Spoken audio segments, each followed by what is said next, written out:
예배받기에 합당하신 분이십니다. 시간에 같이 기쁨으로 주님의 성품을 높여드리며 찬양하고 싶습니다. 주의 이름 송축하리, 주의 이름 송축하리, 지존하신 주의 이름 찬양. 주의 이름 송축하리, 주의 이름 송축하리, 주의 이름 송축하리, 지존하신 주의 이름 찬양. 주님의 이름은, 주님의 이름은 강한 성문, 그곳에 달려가 전하리. 주님의 이름은 강한 성문, 그곳에 달려가 전하리. 아멘. 거룩하신 주의 이름, 거룩하신 주의 이름, 거룩하신 주의 이름, 거룩하신 주의 이름 찬양. 할렐루야. 거룩하신 주의 이름, 거룩하신 주의 이름, 거룩하신 주의 이름 찬양. 주님의 이름은, 주님의 이름은 강한 성문, 그곳에 달려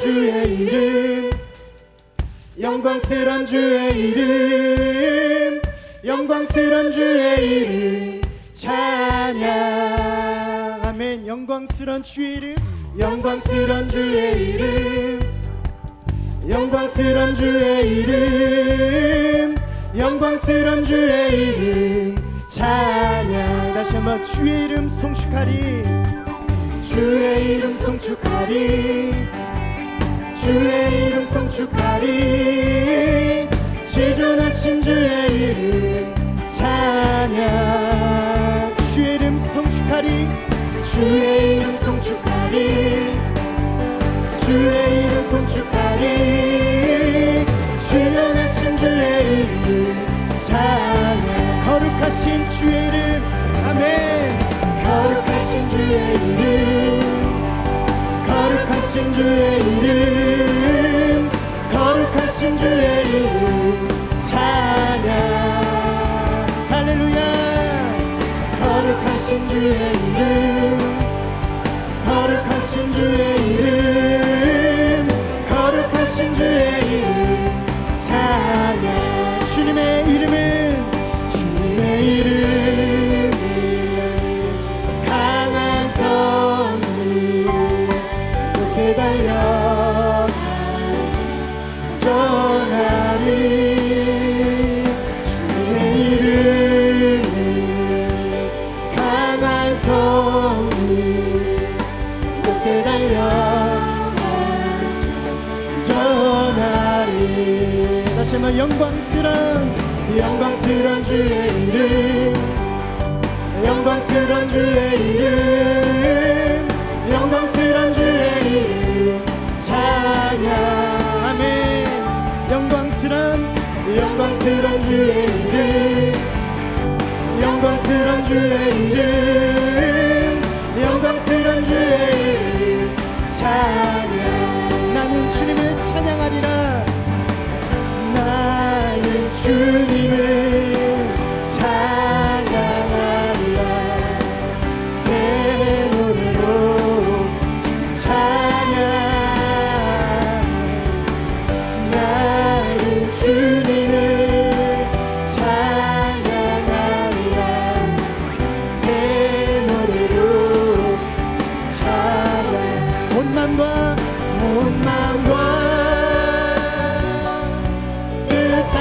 뜻하여서 주님을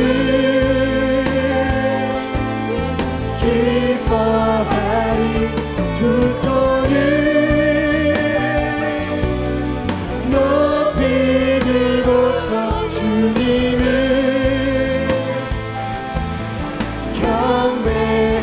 경배하리 아멘 나는 주님을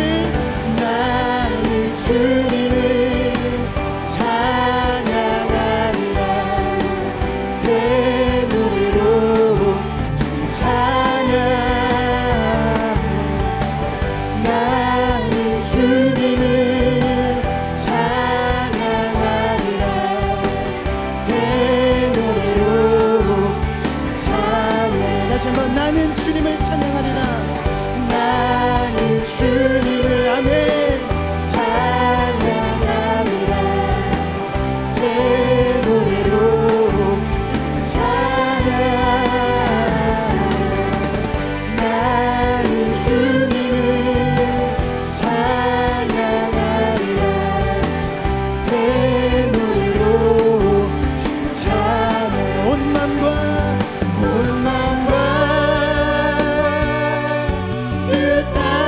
뜻하여서 주님을 기뻐하리 두 손을 높이 들고서 주님을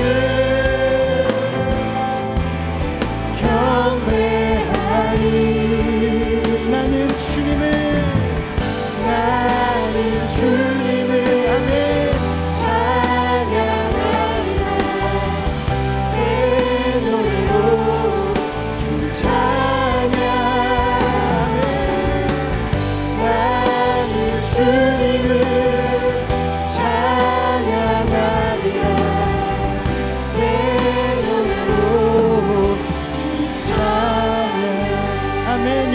되신 영광스러운 그 이름을 찬양합니다. 우리가 주님 앞에 영광의 박수를 올려드리고 싶습니다. 아멘. 주의 이름은 지존하시며 전능자이시며 주님은 열방 가운데 찬양받게 합당하십니다. 아멘. 주님 홀로 높임 받아 주시옵소서.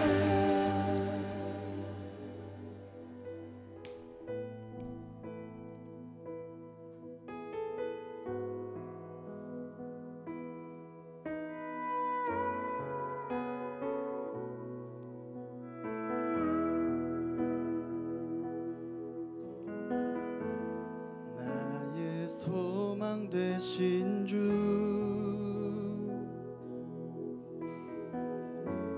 주를 바라봅니다.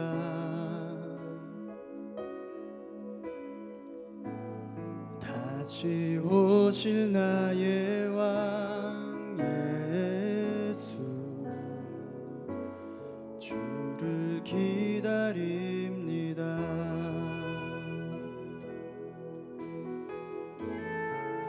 나의 소망 되신 주 나의 소망 되신 주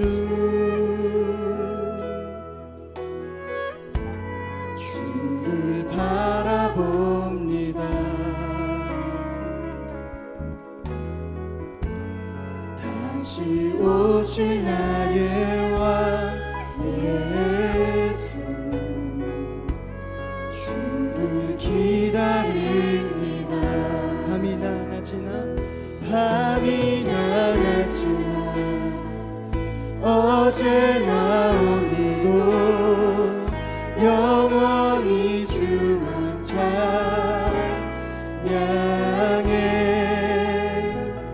괴롭고 슬플 때 낭만하여 넘어져도 언제나 주만 찬양하겠네.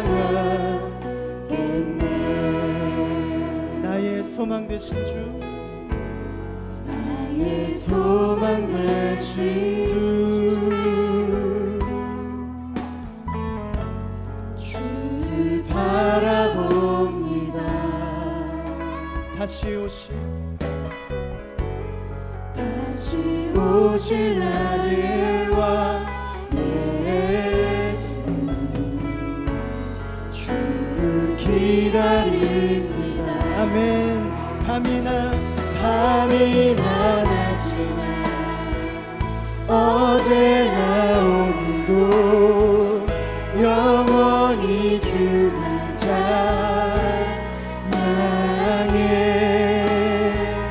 괴롭고 슬플 때 낭만하여 넘어져도 언제나 주만 찬양해. 밤이나 낮이나 아멘. 어제나 오늘도 영원히 주만 찬양해. 괴롭고 슬플 때 낭만하여 넘어져도 언제나 주만 찬양하겠네. 밤이나 낮이나 어제나 오늘도 영원히 주만 찬양해. 괴롭고 슬플 때 낭만하여 넘어져도 언제나 주만 찬양하겠네.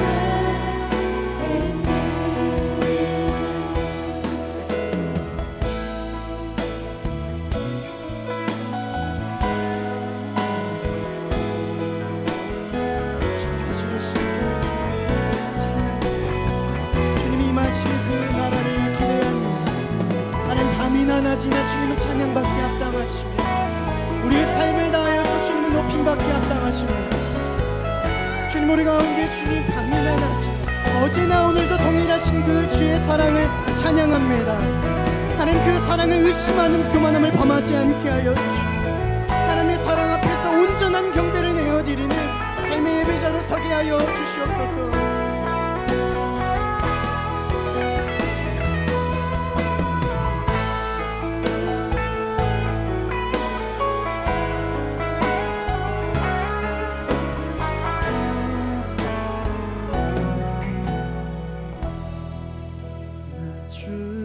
경배하리 엎드려 절하며 고백해 주 나의 하나님. 오 사랑스런 주님 존귀한 예수님 아름답고 놀라우신 주 나 주를 경배하리 엎드려 절하며 고백해 주 나의 하나님. 오 사랑스러운 주님 존귀한 예수님 아름답고 놀라우신 주 나 주를 경배하리 엎드려 절하며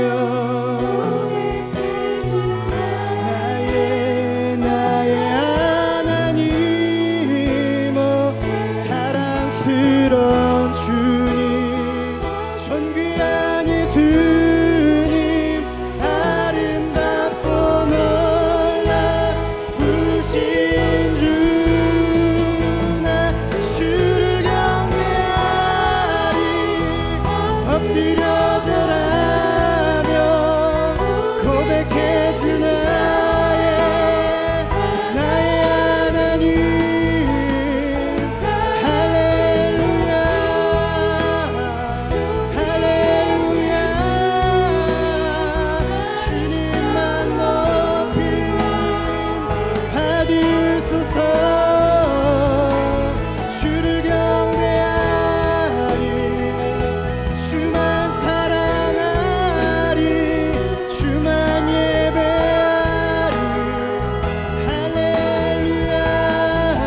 오 사랑스러운 주님 존귀한 예수님 아름답고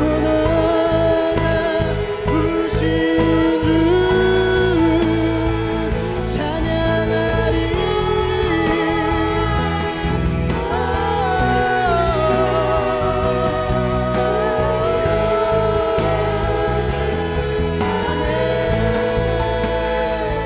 주님 높임 받게 합당하십니다.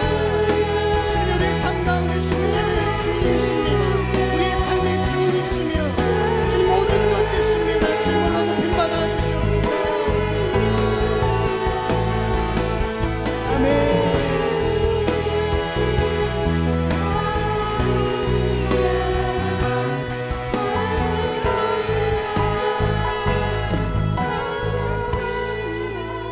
주를 경배하리 엎드려 절하며 고백해 주 나의 하나님.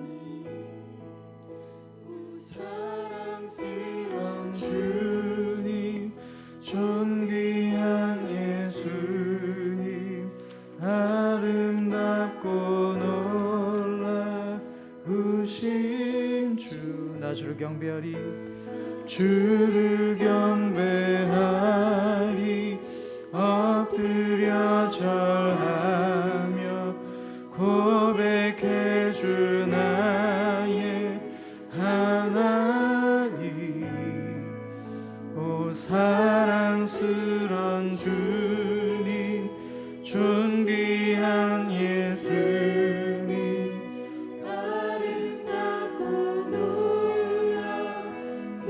다시 한번 고백합니다. 나 주를 경배하리 나 주를 경배하리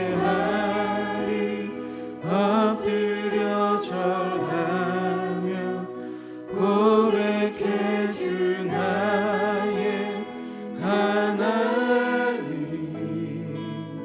오 사랑스런 주님 존귀한 예수님 아름답고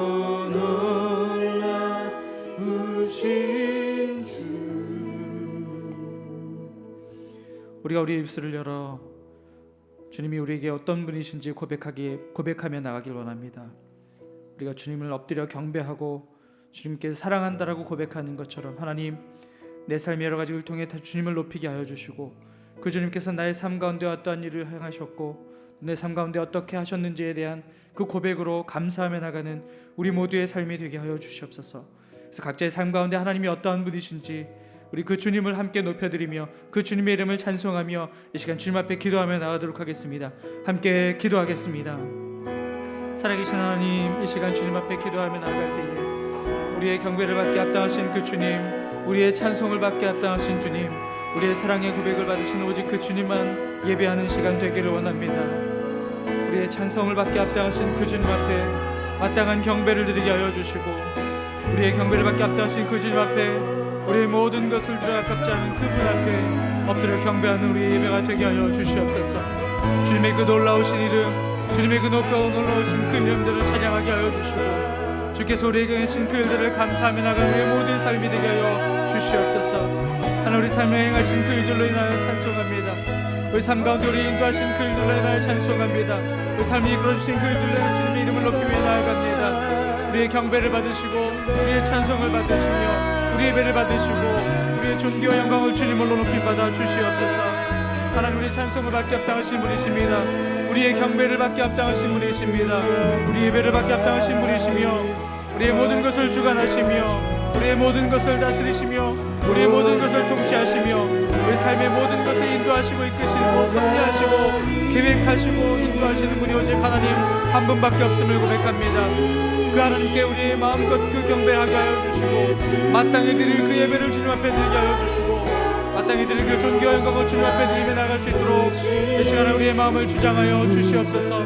오직 하나님은 우리 가운데 높임받게 합당하신 분이심을 고백합니다. 우리 예배 가운데 유일한 예배의 대상이 되심을 고백합니다. 세상의 그 어떤 곳에도 하나님 무릎 꿇지 않게 하여 주시고 오직 주님의 이름 앞에 겸손하게 무릎 꿇고 나아가며 그 주님 앞에 엎드려 예배하며 나아가는 우리 모두의 삶이 되게 하여 주시옵소서. 주님만을 경배하며 나아갑니다. 우리가 이해할 수 없고 다 이해할 수 없지만 우리 가운데 함께 하신 그 주님의 이름을 찬송합니다. 하나님이 영광 받아 주시옵소서. 함께 하여 주시옵소서. 살아계신 하나님, 우리 삶의 모든 것을 주관하시고 통치하시며 다스리시고 인도하시는 그 하나님, 그 이름 앞에 우리가 마땅히 드릴 그 경배와 찬송과 영광을 올려드립니다.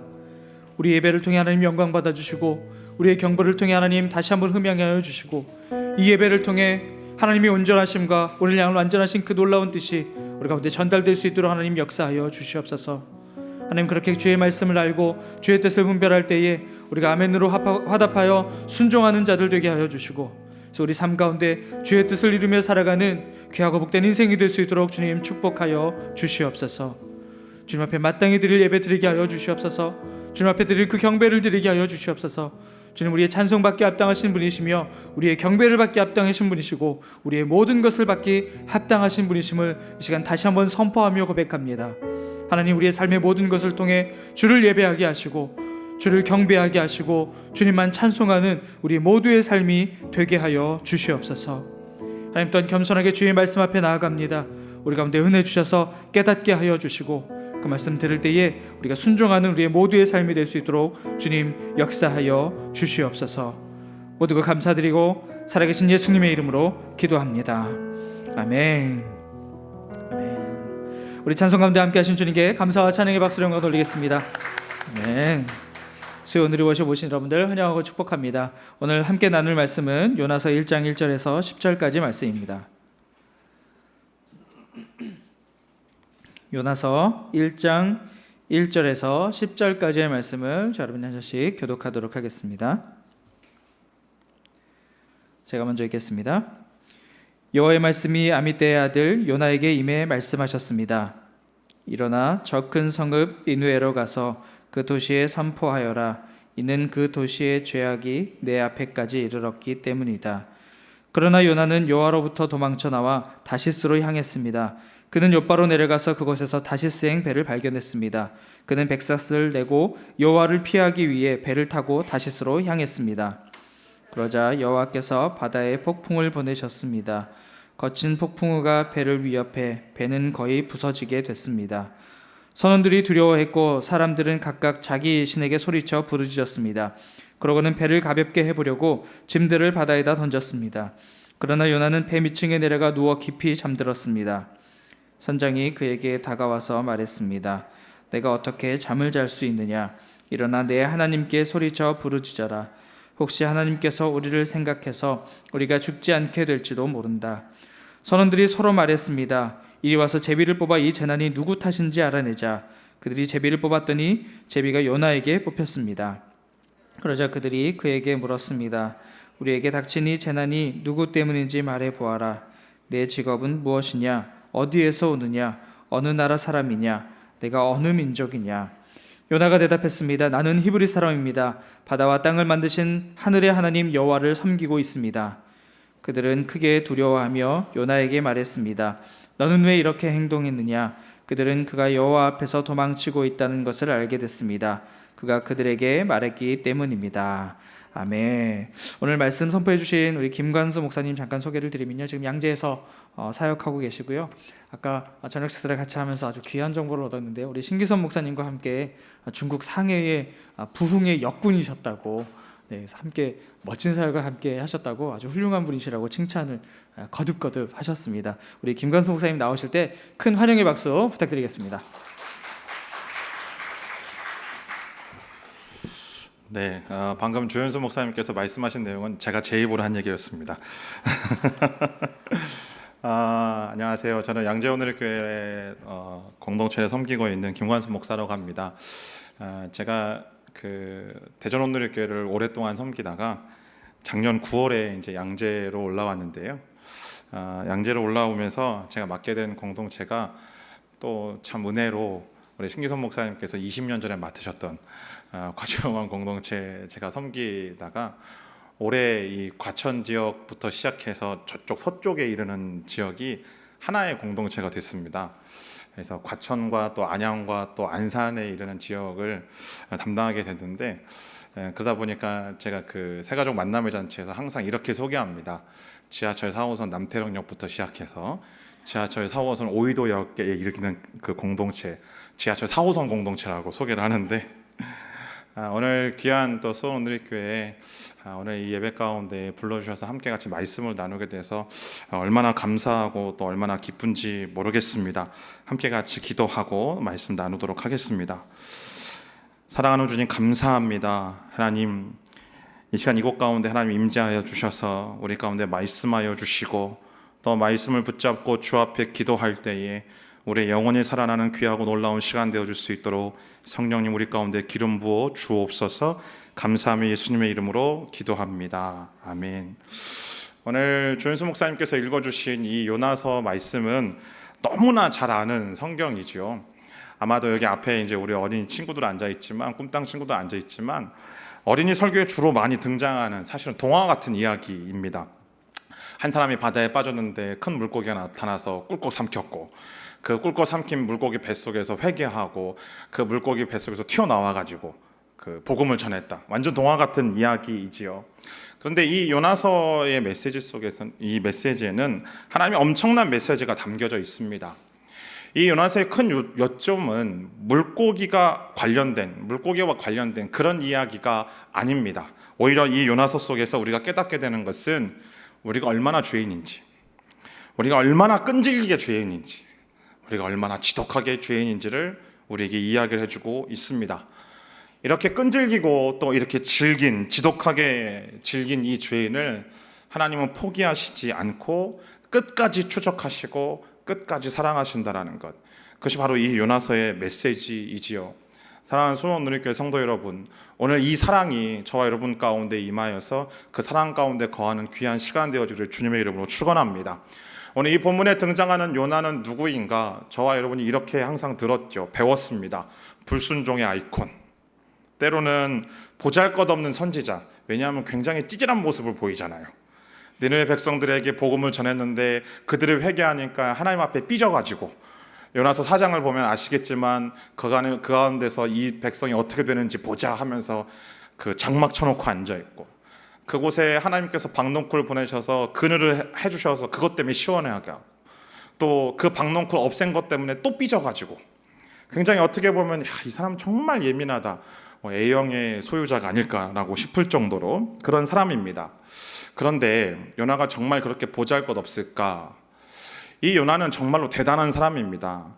열왕기하 14장 25절부터 27절까지의 말씀을 보면요, 제가 읽을게요. 14장 25절부터 27절까지 보면 이렇게 되어 있습니다. 여로보암은 하맛 어귀에서부터 아라바 바다까지 이스라엘의 국경을 회복시켰습니다. 그것은 이스라엘의 하나님 여호와께서 그분의 종인 가드 헤벨 출신 아밋대 아들인 예언자 요나를 통해 하신 말씀에 따른 것이었습니다. 26절, 여호와께서 이스라엘의 고통이 얼마나 심한지 보신 것입니다. 종이나 자유인이나 이스라엘을 돕는 사람이 없었습니다. 요나는 지금 방금 읽어드린 이 말씀처럼 여로보암 2세 때 활동했던 선지자입니다. 이 여로보암 2세가 북쪽에 원정을 나가는데 그 원정에 성공할 것을 예언을 하지요. 그리고 그것이 당대에 성취되었습니다. 지금 방금 읽어드린 이 말씀처럼 여로보암 시대로부터 하나님 앞에서 계속적으로 범죄하였던 것이 이스라엘이었습니다. 그런데 요나 선지자를 통하여서 하나님께서는 이 백성이 이 하나님 앞에서 끊임없이 죄를 범하고 있는 이 민족이 하나님 앞에서 이스라엘의 넓은 영토를 회복하게 하실 것이다. 그리고 그 말씀을 선포한 것이 요나였고, 이스라엘 백성들은 그 요나의 예언이 성취된 것을 당대에 목격했습니다. 생각해 보십시오. 한마디로 대단한 선지자입니다. 많은 백성들에게 영웅과 같은 존재이죠. 저 사람의 이야기를 들으면 돼. 저 사람의 이야기를 듣고 저 사람의 이야기를 믿고 기도하면 저 사람이 기도하는 그 하나님이 우리 가운데 일하실 거야. 그런 정도로 대단하고 위대한 선지자, 그 사람이 요나였습니다. 이런 요나에게 오늘 이 요나서 1장에 보면 하나님께서 다음과 같이 명령하시는데, 자, 1절 2절 말씀 함께 같이 한번 읽어볼까요? 시작. 여호와의 말씀이 아mit대의 아들 요나에게 임해 말씀하셨습니다. 일어나 저 큰 성읍 니느웨로 가서 그 도시에 선포하여라. 이는 그 도시의 죄악이 내 앞에까지 이르렀기 때문입니다. 자, 요나에게 하나님께서 말씀하십니다. 말씀의 개요는 니느웨 가서 선포하라는 것이죠. 근데 니느웨 가서 선포하라는 그 말씀 가운데 하나님께서 오늘 이 2절을 말씀해 보면 이렇게 말씀하십니다. 세 가지 동사를 이야기하는데, 첫 번째 일어나라, 그리고 두 번째 니느웨로 가라, 세 번째 그 도시에 선포하여라. 이 세 가지의 명령을 하시죠. 이 세 가지의 동사는 정말로 우리가 과연 하나님의 말씀에 어느 정도 순종하고 있는지를 점검할 수 있는 동사들입니다. 먼저 이 일어나라는 말씀 볼까요? 일어나는 것은 우리가 사명을 붙잡기 전에 일어나야 되는 것, 즉 세워져야 되는 것을 이야기를 합니다. 우리가 어떤 일들을 함에 있어서, 특별히 어떤 사명을 감당함에 있어서 우리가 세워지지 않은 상태에서 일에 뛰어든다라면 반드시 지치거나 또 반드시 무너지게 되어 있습니다. 그러기에 우리는 사명에 뛰어들기 전에 분명히 훈련받고 세워져야만 하는 것이죠. 그래야만 충분히 사명을 감당할 수 있는 사람이 되는 것입니다.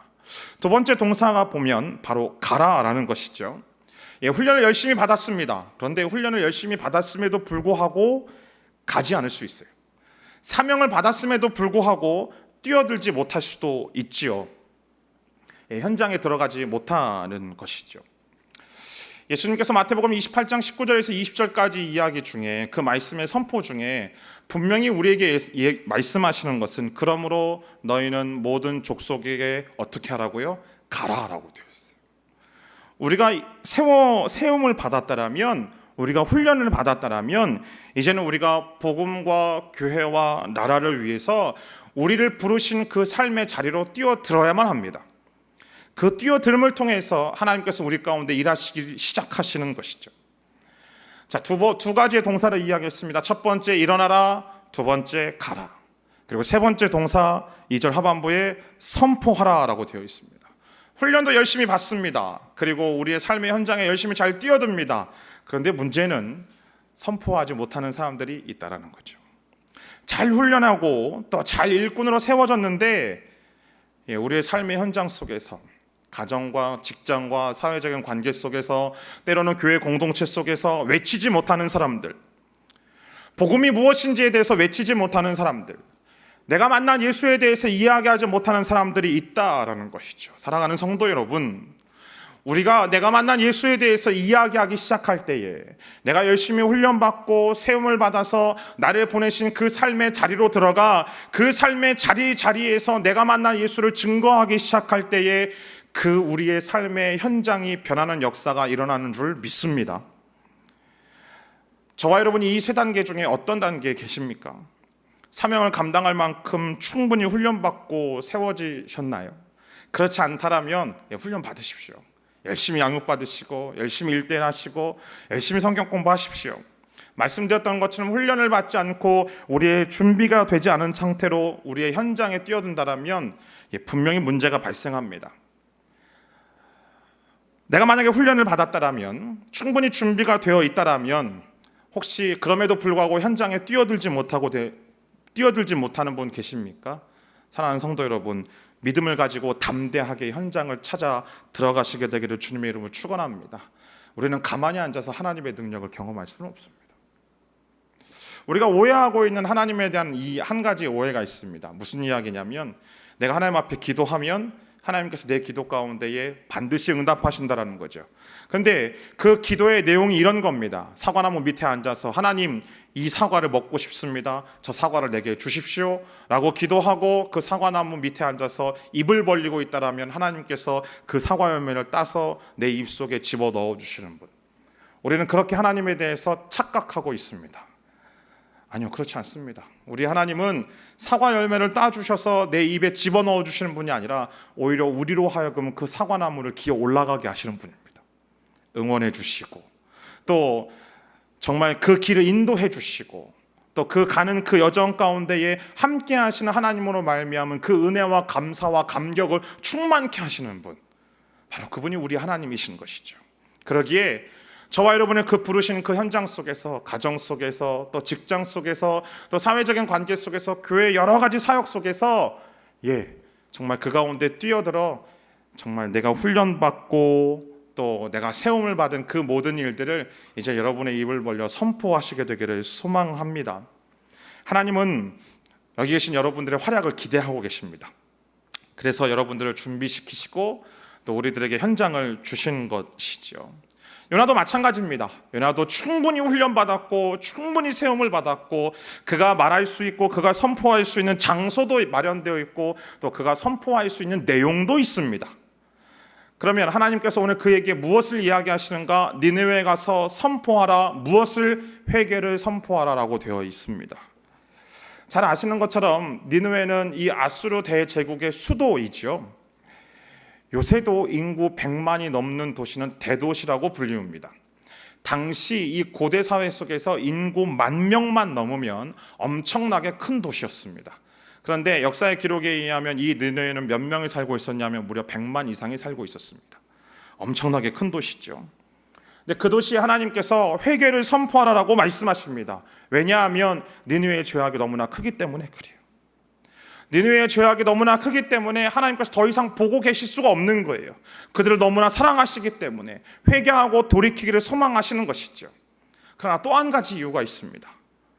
니느웨가 회개하고 돌이켰을 때에 이스라엘이 그들이 가지고 있는 그 교만이, 그 죄악이 얼마나 큰지를 그들 스스로 깨닫게 하기 위해서인 것이죠. 앞에서 말씀드렸던 것처럼 여로보암 2세 때 이 이스라엘 백성들은 어마어마한 그 부강함을 경험하고 있었습니다. 전쟁만 하면 이깁니다. 그리고 전쟁함을 통해서 받는 그 노획물들로 모든 이스라엘 백성들이 정말 떵떵거리고 잘 살았습니다. 그런데 중요한 건 그렇게 부강하게 하신 하나님의 뜻을 몰랐다라는 거예요. 그리고 자기들이 잘했다라고 생각하는 거죠. 자기들이 정말 전쟁을 잘했다, 자기들이 가지고 있는 군사력이 너무 훌륭하다, 전략이 훌륭하다, 이렇게 생각하는 것입니다. 선지자를 통하여서 끊임없이 계속해서 돌아오라고 하시는 그 하나님의 음성을 듣지 못한 채 그렇게 교만하고 있는 이 이스라엘의 죄악을 고발하기 위해서 하나님께서는 멸망받을 나라도 회개하면 용서하신다. 그러니 너희가 회개하고 너희가 돌아오면 내가 어찌 너희를 용서하지 않겠느냐. 그러니 나에게 돌아오라 라고 말씀하시기 위해서 이 회개를 요나로 하여금 선포하게 하신 것이죠. 얼마나 위대한 사명입니까? 얼마나 가슴 뛰는 사명입니까? 그런데 저와 여러분 잘 아는 것처럼 오늘 이 본문에 나오는 요나는 저와 여러분이 기대하는 반응과는 전혀 다른 반응을 보입니다. 오늘 3절 말씀 함께 같이 읽겠습니다. 시작. 그러나 요나는 여호와로부터 도망쳐 나와 다시스로 향했습니다. 그는 욥바로 내려가서 그곳에서 다시스행 배를 발견했습니다. 그는 뱃삭을 내고 여호와를 피하기 위해 배를 타고 다시스로 향했습니다. 그는 불순종합니다. 긍정적인 순종을 하는 것이 아니라 부정적인 불순종을 하는 것이죠. 요나의 마음 가운데에 왜 이스라엘을 대적하고 있는 이 아수르 그 원수들에게 말씀을 전하기로 소망하시는 이 하나님이 도대체 이해가 되지 않는 거예요. 니느웨를 향하여서 말씀을 선포하여서 만약에 이들이 돌이킨다라면 정말로 이스라엘 백성들은 멸망할 수밖에 없는 것이죠. 그러니 마음이 내키지가 않는 것입니다. 이런 일을 명하신 하나님을 이해할 수도 없었습니다.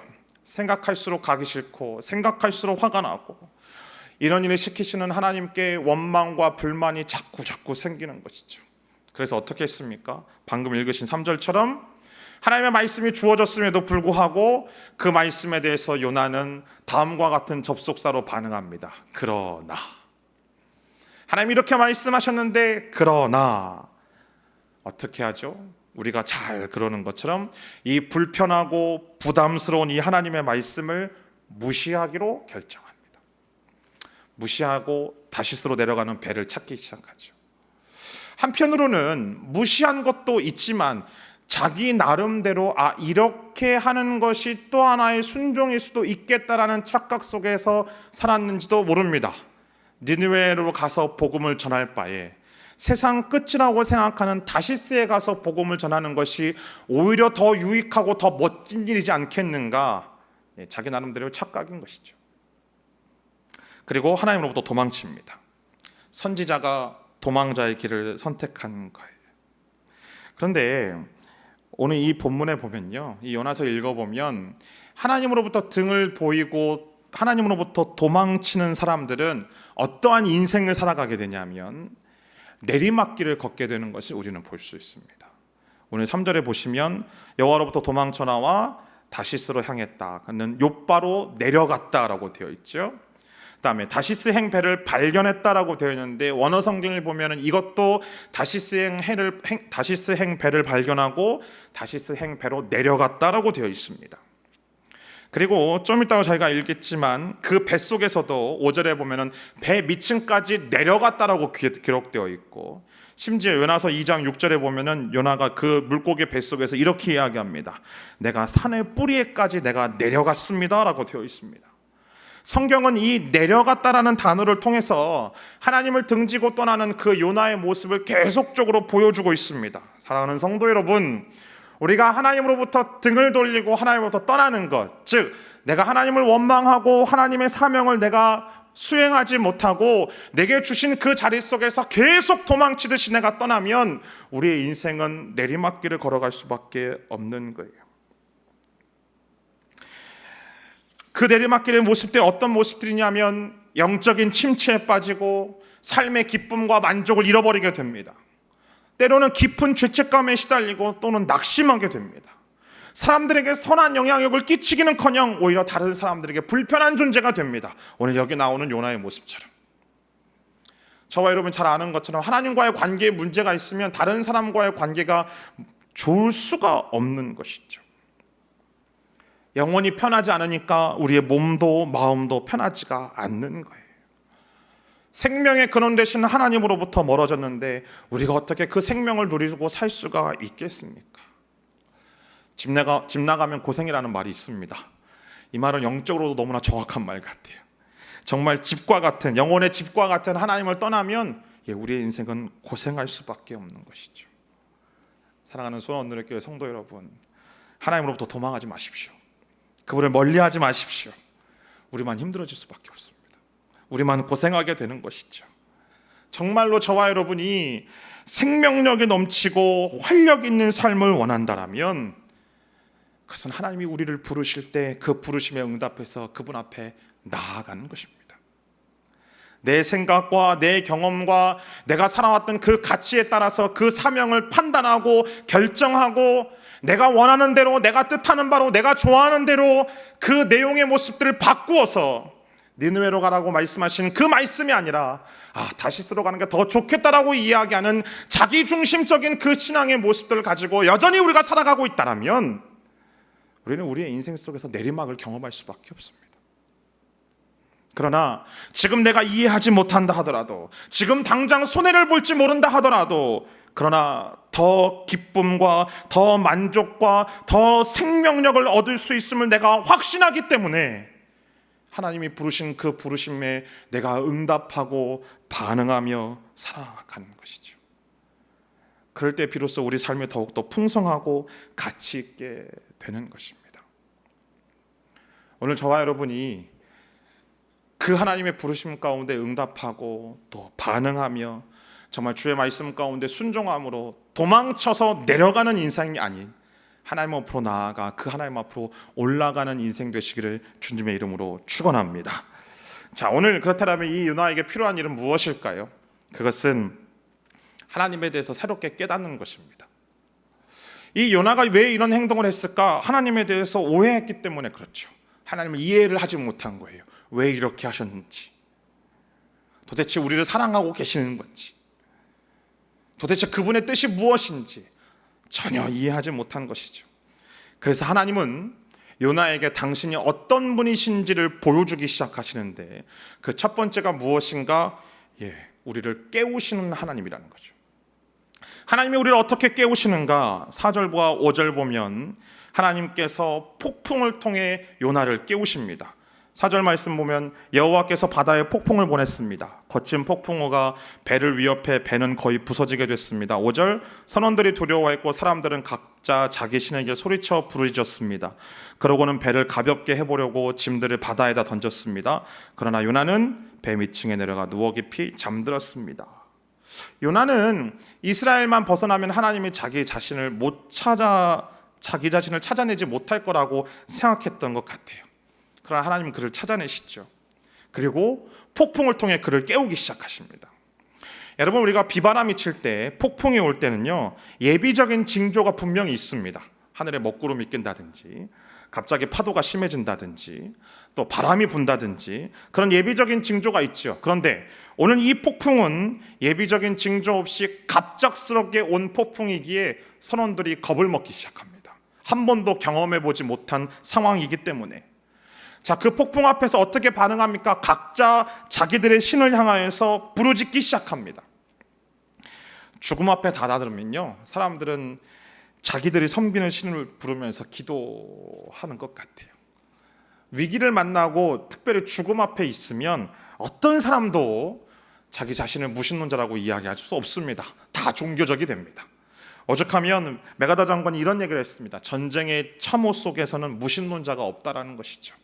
어느 누구나 이 죽음의 공포를 맞닥뜨리게 되면 기도할 수밖에 없는 것이고 또 자기가 믿는 신에게 부르짖을 수밖에 없는 것입니다. 뿐만 아니라 오늘 이들이 행하는 행동은 기도뿐만이 아니라 배를 가볍게 하려고 짐들을 바다에 다 던지고 있습니다. 우리가 상식적으로 아는 것처럼 폭풍 속에서 무거운 짐을 싣고 있는 배는 위험하죠. 그러니까 할 수 있는 대로 배를 가볍게 해야 파도에 적응할 수가 있습니다. 그런데 오늘 이 배는요, 여객선이 아니고 다시스, 가장 그 당시에 최대의 무역항이었던 그 다시스로 장사하러 가는 사람들이었습니다. 그곳에 가서 팔 물건들을 잔뜩 실었던 사람들이 자기의 생명 때문에 자기가 목숨보다도 소중하다고 생각하였던 그 자기의 물건들을, 팔 물건들을 다 버리기 시작합니다. 왜 그럴까요? 이 세상엔 생명보다 더 중요한 게 없기 때문에 그렇습니다. 위험에 처하면 사람들은 생에 대한 강한 애착을 가지게 되는 것이죠. 그런데 재미있는 건 오늘 여기 나오는 요나는 그 두 가지 행동 중에 어떠한 것도 하지 않고 오히려 더 깊은 곳으로 내려가서 잠이 들어버렸습니다. 오늘 이 5절 보니까요, 요나가 잠들었는데 하나님께서 폭풍을 일으키신 게 아니고요, 폭풍이 일어난 그 상황을 바라보고 요나가 배 밑으로 내려가서 자기 시작하는 거예요. 다시 말해서 폭풍이 일어나는 것을 뻔히 보면서도 이건 나하고 상관없는 일이야, 우연의 일치일 뿐이야, 배 타고 바다를 건너다 보면 뭐 이런 일이 한두 번 있을 수 있지 않겠어? 라고 생각하면서 배 밑층으로 내려가서 잠을 자는 것이죠. 여러분, 그렇다고 해도 어떻게 폭풍이 부는데 잠을 잘 수가 있을까요? 영적으로 무감각한 사람들의 대표적인 특징이 무엇일까? 잠입니다. 위기의 때의 폭풍 소리를 자장가 삼아 잘 수 있는 것은 그가 영적으로 너무나도 무감각했기 때문에 그렇죠. 영적으로 무감각했기 때문뿐만 아니라 그가 자기 인생에 대해서, 지금 이 상황에 대해서, 아니 하나님이 부르신 그 부르심에 응답하지 못한 그 상황 때문에 자포자기한 거예요. 자기 인생에 대한 어떠한 소망도 없고 어떠한 희망도 없고 나와 함께 하시는 하나님을 도저히 인식하지 못하는 그런 그 자포자기함 때문에 그가 잠에 빠지게 된 것입니다. 그러나 이 폭풍은 영원히 잠들어 버린 요나를 깨우는 하나님의 외침이었습니다. 그럼에도 불구하고 요나는 그것을 우연으로 치부했지요. 사랑하는 여러분, 세상을 살아가는 사람들에게는 우연이라는 말이 있습니다. 그러나 하나님의 백성에게는 우연이 없습니다.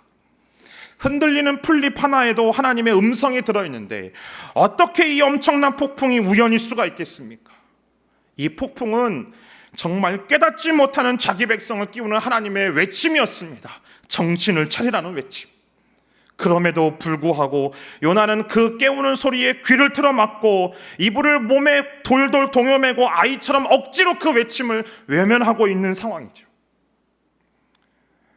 저와 여러분들에게 있어서 영적으로 무감각해지지 않을 수 있는 방법이 있다면 주변에서 일어나는 그 일들에 대해서 무감각하게 바라보지 않는 것입니다. 그 일들을 통하여서 말씀하시는 하나님의 음성, 그 음성이 무엇이고 또 하나님이 무엇을 말씀하시는지를 날마다 듣기를 소망하는 것, 그것이 저와 여러분의 기도 제목이 되어야 되지 않을까요?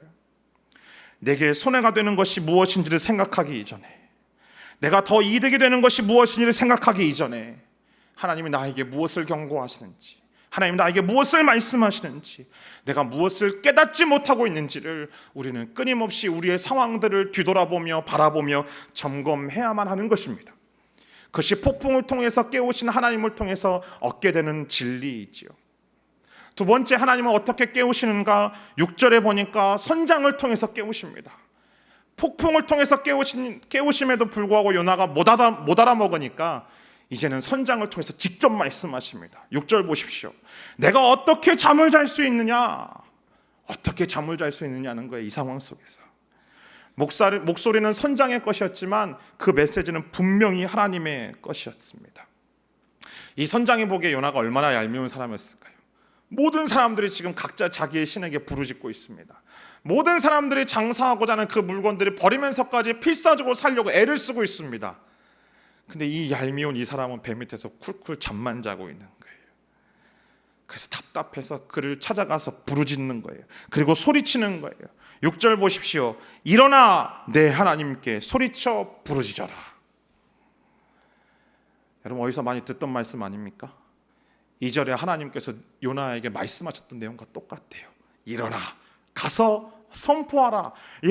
일어나 가서 소리 지르고 부르짖으라는 이 선장의 메시지를 통해서 하나님은 다시 한번 그 사명을 깨우쳐 주십니다. 야, 너 여기 있으면 안 되잖아. 너 여기서 이렇게 잠만 자고 있으면 되지 않잖아. 너 여기서 절망하고 자포자기만 하면 안 되잖아. 내가 너에게 준 목적이 있잖아. 너의 삶에 의미가 있잖아.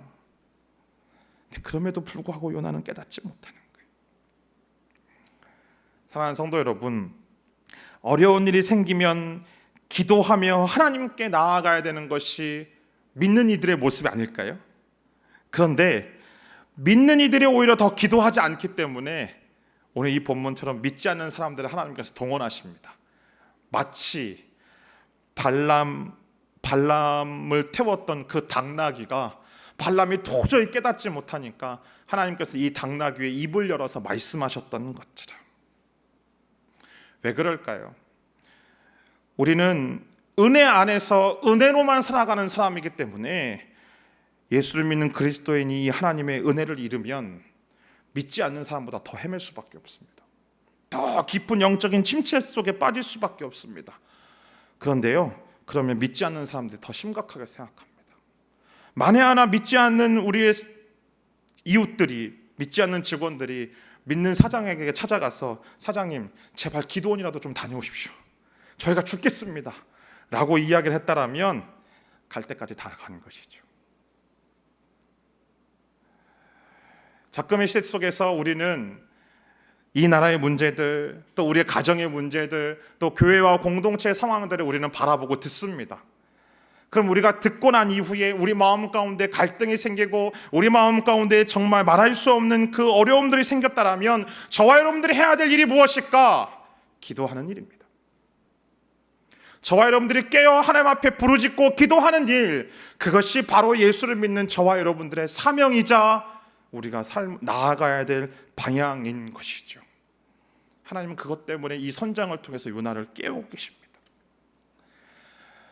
그것도 안 들으니 이제는 세 번째 마지막으로 제비를 통해서 깨우십니다. 자, 7절부터 시작되는 내용이 무엇입니까? 선원들이 모여서 이 일이 도대체 누구 때문에 일어난 일인가 제비를 뽑아보자라고 이야기를 해요.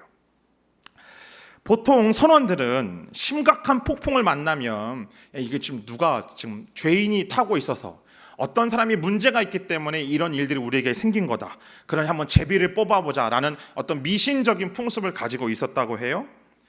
그러니 흔히 제비 뽑는 것을 운으로 생각하는 것이 아니라 이 신의 선택과 인도하심이라고 생각했죠. 근데 누가 뽑혔습니까? 요나가 뽑혔죠. 운인가요? 아니면 이들이 믿고 있는 신이 그렇게 일한 것인가요? 아니요. 하나님께서 그 제비를 뽑아서 요나가 그 제비를 통해서 선택되도록 만드신 것입니다.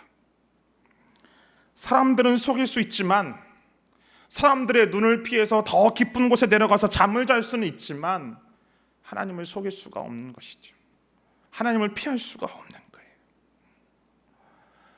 자, 그렇다면 하나님께서 이 요나를 왜 깨우셨을까요? 왜 끝까지 추적하시면서 하나님을 이렇게 요나를 깨우셨을까요? 하나님이 이 깨운 이 요나를 통하여서 자기 자신이 누구이신지를 드러내고 있습니다. 오늘 본문 9절 10절 말씀 함께 같이 읽겠습니다. 시작. 요나가 대답했습니다. 나는 히브리 사람입니다. 바다와 땅을 만드신 하늘의 하나님 여호와를 섬기고 있습니다. 그들은 크게 두려워하며 요나에게 말했습니다. 너는 왜 이렇게 행동했느냐? 그들은 그가 여호와 앞에서 도망치고 있다는 것을 알게 됐습니다. 그가 그들에게 말했기 때문입니다. 말씀드렸던 것처럼 사람들은 이 정도의 폭풍을 몰고 온, 이 정도의 풍랑을 몰고 왔다라면 이 사람은 엄청난 죄인이다, 이 사람은 아마 살인 정도 했을 그런 엄청난 죄인이라고 생각했어요. 그런데 뜻밖에도 요나의 이야기를 들어보니 이 요나라는 사람은 살인자도 아니고 죄인도 아니라 그저 하나님을 섬기는 경건한 선지자였던 거예요. 요나가 자기 자신을 바다와 땅을 만드신 하늘의 하나님 여호와를 섬기고 있다라고 소개합니다. 그 소개와 동시에 이 사람들이 두려워하기 시작합니다. 왜 그럴까요? 무섭기 짝이 없는 그 하나님의 진노, 이 하나님의 심판을 스스로가 경험하고 있기 때문에 그래요. 자기들이 열심히 믿고 열심히 부르짖었던 그 신들은 도대체 그 신들의 능력이 어떠한 것인지 한 번도 체험해보고 경험한 것이 없는데, 생전 듣도 보도 못한 이 하나님이라는 분이 이 무시무시한 광풍을 일으키면서 이 한 사람 때문에 이 일들을 일으키셨다라는 그 사실 때문에 두려워하고 떨며 그분 앞에 경외하고 그분 앞에 엎드리기 시작한 거예요. 그래서 그가 요나에게 이렇게 물어보죠. 왜 이렇게 행동했냐고. 사람들은 요나가 굉장한 죄를 지어서 이런 폭풍이 온 줄 알았습니다.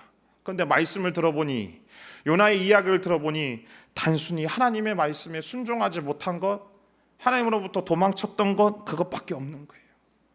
아니, 말씀을 한번 거역한 이 죄밖에 없는데 그분으로부터 도망쳐서 그분이 맡기신 사명을 그냥 감당하지 않으려는 그 인간적인 그 연민 때문에, 연민으로 바라보자도 정말 이렇게까지 하셔야 되는가?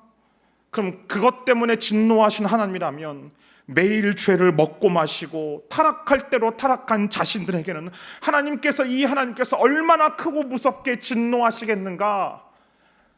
라는 것을 생각해 보니까 두렵기 시작한 거예요. 하나님이 요나의 죄를 들춰내신 것은 그 배에 타고 있는 다른 모든 사람들은 죄가 없기 때문이 아닙니다. 오히려 요나의 죄를 들추어 내심으로써 하나님이 어떤 분이신지를 깨닫게 하기 위하심이었어요.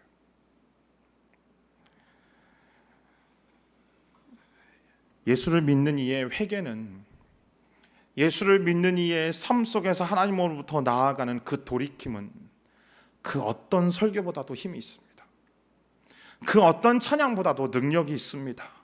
왜 그럴까요? 하나님의 백성이 말씀대로 살지 않으면서, 그 은혜 안에 살지 않으면서 죄 없는 사람인 양 행세하는 것보다 더 하나님을 욕되게 하는 일이 없기 때문에 그렇습니다. 사랑하는 성도 여러분, 교회에서 세상으로 은혜가 흘러가지 않으면 이 세상은 아무런 소망이 없습니다. 저와 여러분들 안에 기쁨이 없고 희망이 없고 여유가 없다라면 세상은 더 볼 곳도 없는 것입니다. 제 학교 선배 중에 대단한 안티크리스천이 한 명 있습니다. 매스미디어에서 기독교에 대한 이야기, 교회에 대한 잘못된 기사만 올려주면 자기 SNS에다가 정말 말로 표현할 수 없는 욕을 막 서슴없이 답니다. 제가 목사가 된 것도 알고 있습니다. 어느 날 제가 너무 답답해가지고 이 선배들이 이렇게 물어봤어요. 형, 제발 부탁하니까 나이값 좀 하라고. 언제까지 이럴 거냐고. 창피하지도 않냐고. 어떻게 20대 애들 하는 것처럼 지금까지도 이러고 있냐고. 근데 이 선배가 저한테 이런 얘기를 하더라고요. 야, 니들은 우리랑 좀 달라야 되지 않냐? 제가 그 얘기를 듣고 충격을 받았어요. 충격을 받고 두 가지 생각을 했어요. 첫 번째, 여전히 세상은 예수를 믿는 이들에게 기대하고 있구나. 그래서 대한민국은 소망이 있구나. 두 번째, 만약에 이 기대조차 사라진다라면, 만약에 이 기대조차 하지 않는다라면 그때는 교회는 정말로 생명력을 잃어버리겠구나. 사랑하는 성도 여러분, 하나님이 우리를 깨우시고, 하나님이 우리를 부르시고, 하나님이 우리를 이 세상 가운데서 살게 하신 유일한 목적이 있다라면 저와 여러분을 통해서 하나님이 누구이신지를 드러내기 위함입니다. 40년 동안 이스라엘 백성들이 광야에서 계속적으로 헤매고 돌아다니면서 배웠던 단 한 가지는 하나님이 어떤 분이신지, 하나님이 누구이신지를 그들은 배웠습니다. 그들이 그리고 가나안 땅으로 들어갈 때 하나님께서 이스라엘 백성들에게 말씀하십니다. 내가 너희를 가나안 땅으로 들여보내는 이유는 가나안 땅에서 잘 먹고 잘 살고 행복하게 살려고 하는 것이 아니라 그 땅에 살고 있는 거민들로 하여금 너희들과 함께 하시는 나 여호와 하나님이 누구인지를 보여주려고 너희들을 가나안 땅에 들여보낸다라고 말씀하십니다. 저 여러분, 이 세상에 살아가고 있는 이유는 무엇입니까? 저 여러분이 이 세상 속에서 정말 우리의 가정 안에서, 직장 속에서, 사회적인 관계 속에서, 교회 공동체 속에서 살아가는 이유가 무엇입니까? 그리고 하나님이 끊임없이 우리를 추적하시고 우리를 붙드시고 우리를 깨우치는 이유가 무엇입니까? 그것은 저와 여러분이 있는 그 자리 가운데서 우리의 삶을 통해, 우리의 인생을 통해, 우리의 언어를 통해, 우리의 표정을 통해 여호와 하나님이 어떤 분이신지를 드러내고자 하기 위함 아닐까요? 그것 때문에 하나님 우리를 추적하십니다. 그것 때문에 하나님 우리를 끊임없이 인내하시고 참고 부르시고 여전히 우리를 기다리고 계십니다. 죄송하지만 제 얘기를 좀 할게요. 저는 어려서부터 목사가 되고 싶었던 마음은 이만큼도 없습니다. 제 유일한 소망이 있다라면 신실한 장로가 되는 것이 제 유일한 소망이었습니다. 저희 친가도 그렇고 저희 외가도 그렇고 꽤 잘 사는 집안이었습니다. 그런데 저희 집안 어르신께서, 저희 할아버지께서 노년에 은퇴하시면서 어디에 투자를 하셨냐면 양조장에 투자를 하셨습니다. 저희 어머니는 시집 오시면서 예수를 믿으셨거든요. 그런데 저희 어머니가 예수를 믿고 제대로 믿으셔가지고 제가 어렸을 때에 저희 어머니께서 이런 기도를 하셨습니다. 하나님, 양조장으로 벌어들인 수익 하나님께서 다 가져가십시오. 엄청난 기도를 하신 것이죠. 어머니가 그 기도의 그 내용조차도 모르셨습니다. 그냥 성령께서 시키신 그 기도 그냥 하신 것입니다. 근데 아시잖아요. 하나님께서 다른 기도보다도 이런 기도는 정말 너무나도 정확하고 칼같이 응답하신다는 거. 제가 어려서부터 점점 저희 가정 안에 문제가 생기기 시작했습니다. 그러다가 제가 대학교 3학년 때 저희 할아버지와 또 저희 아버지 삼형제가 가지고 있는 모든 사업체와 모든 내용들이 하루아침에 다 무너졌습니다. 정확히 8개월이 걸리더군요. 근데 그 순간 제가 하나님 앞에서 이렇게 외쳤습니다. 하나님, 우리가 무슨 잘못을 했겠는데 하나님 우리가 이런 일들을 겪어야만 합니까? 왜냐하면 저는 그때까지 하나님에 대해서 어떻게 이해하고 있었냐면 잘하면 상 주시고 못하면 벌 주신 하나님, 무서운 하나님으로 이해하고 있었어요. 그러다 보니 그런 기도가 나올 수밖에 없는 거예요. 근데 하나님은 너무 묵묵부답이시죠. 그래서 제가 하나님 앞에서 이렇게 선언했어요. 오케이 하나님, 이제 하나님과 상관없이 살겠습니다. 이제 우리 가정의 문제, 이 상황들을 제가 제 힘으로 해결하겠습니다. 그래서 제가 대학교 3학년 하반기부터 직장 생활을 하기 시작했습니다. 10년 가까이를 거의 한 달에 20일 정도 야근을 해가면서 정말 치열하게 살았습니다. 근데 재밌는 건 그 10년의 시간이 돌이켜보건대 단 한 번도 웃어본 기억도 없고 단 한 번도 행복했던 시간도 없었던 것 같아요. 그런데 하나님은 끝까지 저를 기다리고 계셨고 하나님 끝까지 저를 추적하고 계셔서 2003년도 9월달 대전 온누리교회로 오면서부터 제 영혼이 조금씩 살아나기 시작했고 2004년도 1월달에 엄청난 교통사고를 겪으면서 하나님이 사랑의 하나님이심을 제 인생 가운데 뼈저리게 느끼고 그 시점이 저희 인생의 터닝 포인트가 돼서 지금 이 자리에서 설교하고 있는 것입니다. 저는 하나님을 처음에는 무서운 하나님으로 이해했지만 그러나 제 인생 속에서 제 가정 속에서 어려움들을 겪으며 또 상황들을 겪으며 정말 치열하게 나 혼자 어떻게든 해보려고 노력했지만 늘 기뻐할 수 없고 행복할 수 없고 늘 힘이 들고 늘 좌절하고 늘 절망하고 늘 낙심하는 그 시간들 속에서도 하나님은 여전히 참고 기다리고 계셨고 여전히 나를 붙들어주고 계셨고 그리고 한순간 저를 다시 부르시고 다시 그분이 사랑이심을 저에게 말씀해 주셨습니다. 오늘 이 본문을 준비하면서 영국의 시인인 프란시스 톰슨이 쓴 천국의 사냥개라는 시가 생각이 났습니다. 카톨릭 신부가 되고자 했지만 실패했고 의사가 되고자 했지만 실패했고 그것 때문에 실망하여서 하나님을 떠나서 아편에 중독되고 폐결핵까지 걸렸던 사람, 한 그리스도인 부부가 그의 재능을 발견하고 도와주기까지 런던 거리를 방황하며 비참한 시기를 보냈던 그 사람, 그러나 끝까지 자신을 포기하지는 않는 그 하나님의 끈질긴 사랑을 경험하고 그가 다음과 같은 이 식구를 남겼습니다. 제가 읽어드릴게요. 나는 그에게서 도망쳤네. 밤에도 그리고 낮에도 나는 그에게서 도망쳤네. 수많은 세월 동안에 나는 그에게서 도망쳤네. 내 마음속 미궁 같은 길로. 그리고 슬픔 속에서도 나는 숨었네. 겉으로는 연이어 웃으면서도 희망이 부풀어 오르다가도 두려움의 골짜기 거대한 울음 속으로 곤두박질 쳐버렸네. 나를 따라오는 추적해오는 그 힘찬 발소리로부터 그러나 서두르지 않고 흐트러지지 않는 걸음걸이, 일부러 속도를 내며 장엄한 긴박함으로 두드린다. 그리고 한 목소리가 두드린다. 발소리보다 더 긴박하게. 내가 나를 배반하기에 모든 것이 너를 배반한다. 일어나라. 내 손을 잡아라. 그리고 내게로 오라. 사랑하는 수원누리교회 성도 여러분, 하나님으로부터 도망치는 것보다 위험한 일은 없습니다. 요나를 보십시오. 그는 도망을 치면서 자기 자신만 힘들었던 게 아니고요, 많은 사람들을 위험에 빠뜨립니다. 그리고 읽진 않았지만 결국은 차가운 바다 밑으로 내려가게 됩니다. 하나님을 멀리하는 그 순간부터, 그 부르심의 그 자리에서부터 회피하고 내려가는 그 순간부터 우리의 삶은 내리막길을 걸을 수밖에 없습니다.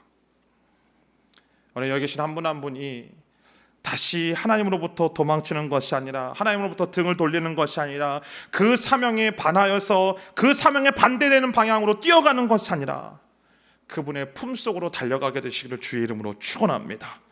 그분의 사명을 등을 돌리지 말고 온몸으로 그 사명을 껴안으시기를 바랍니다.